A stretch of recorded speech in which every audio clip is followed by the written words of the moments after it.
Perkenalkan, nama saya Sylvia Salsa Igustia dari Hukum Ekonomi Syariah dengan NPM 1001021616174. Di sini saya akan mempresentasikan hasil penelitian saya yang berjudul Pengaruh Diversifikasi Pendapatan Terhadap Risiko Bank Syariah, studi kasus Bank Syariah yang terdaftar di Bursa Efek Indonesia periode 2016 sampai 2019.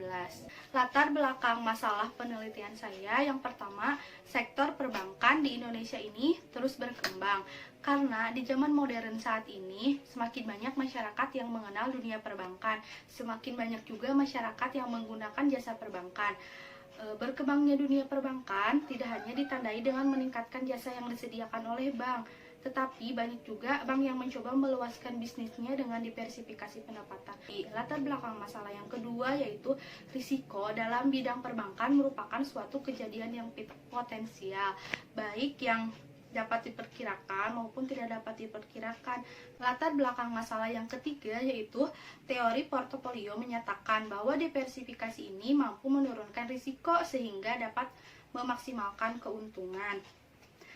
Tapi pada fakta di lapangannya menyatakan pada tahun 2012 Hidayat menemukan bahwa diversifikasi pendapatan ini malah menyebabkan bank terekspos pada risiko yang lebih besar.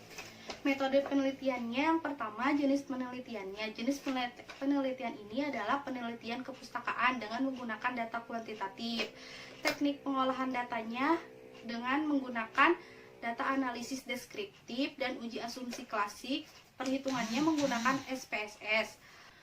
Sumber data dalam penelitian ini yaitu data sekunder. Data yang diambil bisa didownload langsung dari website resmi bank itu sendiri maupun dari laporan keuangan Bursa Efek Indonesianya. Yang selanjutnya ada teknik pengumpulan datanya menggunakan metode kepustakaan dan dokumentasi.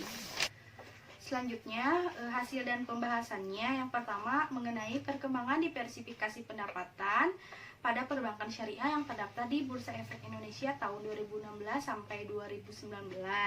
Perkembangannya ini bisa dilihat di sini perkembangan setiap tahunnya yaitu 15%. Perkembangan sebesar itu terbilang cukup karena bank lebih fokus pada pendapatan utamanya. Lalu grafiknya bisa kita lihat sendiri, yaitu perkembangan diversifikasi pendapatan dari tahun 2016 sampai tahun 2019 ini mengalami naik turun.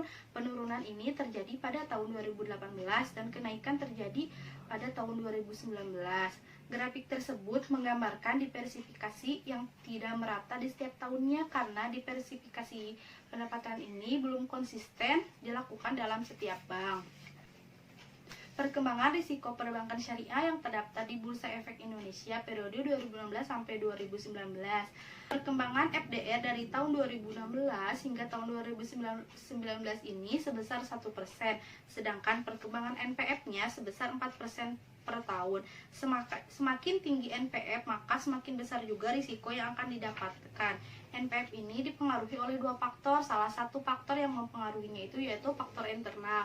Faktor internal NPF sendiri itu merupakan FDR. Perkembangan NPF yang 4% ini dipengaruhi oleh FDR 1%. Berdasarkan grafik tersebut dapat diketahui bahwa perkembangan FDR dari tahun 2016 hingga 2019 ini di setiap tahunnya mengalami peningkatan. Perkembangan NPF dari tahun 2016 hingga 2018 ini mengalami kenaikan, tetapi pada tahun 2019 ini mengalami penurunan. Yang selanjutnya yaitu pengaruh diversifikasi pendapatan terhadap risiko bank syariah yang terdaftar di Bursa Efek Indonesia periode 2016 sampai 2019. Yang pertama yaitu FDR. Dapat dilihat dari tabel tersebut diketahui bahwa nilai T hitungnya itu sebesar min 0,116 dan nilai signifikansinya ini lebih besar dari 0,005. Maka tidak ada pengaruh yang nyata diversifikasi pendapatan terhadap FDR. Yang selanjutnya NPF. Dari tabel tersebut dapat dilihat bahwa nilai T hitungnya sama dengan 0,727 dan nilai signifikansinya juga lebih besar dari 0,005. Maka tidak ada pengaruh yang nyata antara diversifikasi pendapatan terhadap NPF. Yang selanjutnya yaitu simpulan. Yang pertama, perkembangan diversifikasi pendapatan dari tahun 2016 hingga 2019 ini 15% per tahun. Yang kedua, perkembangan FDR dari 2016 hingga 2019 ini 1% per tahun, sedangkan perkembangan NPF-nya dari tahun 2016 hingga tahun 2019 ini hanya 4% per tahun. Yang ketiga, diversifikasi pendapatan ini tidak berpengaruh terhadap risiko bank syariah yang terdaftar di Bursa Efek Indonesia periode 2016 sampai 2019 karena diversifikasi pendapatan yang dilakukan ini masih belum produktif atau pendapatan yang dihasilkan oleh pendapatan lainnya masih sedikit. Mungkin itu saja yang dapat saya sampaikan. Mohon maaf bila ada kesalahan dalam penyampaian. Wabillahi taufiq wal hidayah. Wassalamualaikum warahmatullahi wabarakatuh.